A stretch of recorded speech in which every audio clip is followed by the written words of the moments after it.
எப்படி இருந்தது சாப்பாடு? சாப்பாடுலாம் பிரமாதமா இருந்தது.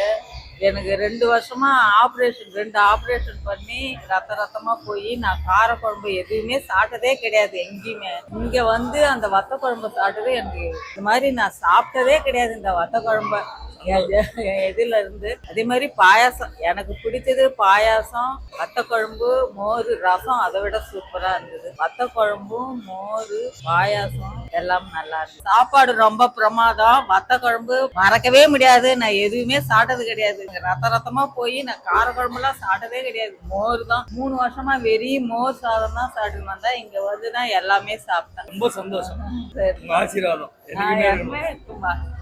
ஆசீர்வாதம் எல்லார்கிட்டையும் விசுவாசமா இருக்கு.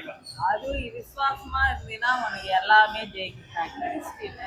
எல்லாமே ஜெயிக்கும். எல்லா ஆண்டவருடைய கிருபையால நல்லாவே முன்னேறுவீங்க. நல்லா இதே மாதிரி பணம் சம்பாதிச்சாலும் நேர்மையா ருசியா வயிறு வாட்டணும். நீங்க போடுற சாப்பாடு பணம் பெருசுல வயிறு வாட்டணும். அந்த அளவுக்கு விசுவாசமா நல்லாவே செய்யுங்க. வாழ்த்துற மாதிரி இருந்ததா? ஆமா, வாழ்த்துற மாதிரி இருந்தது. நான் தான் சொல்றேனே, எனக்கு வயிறு சரியில்லை. 2-3 வருஷமா 2 ஆப்ரேஷன் ரத்தமா போயிருந்தது.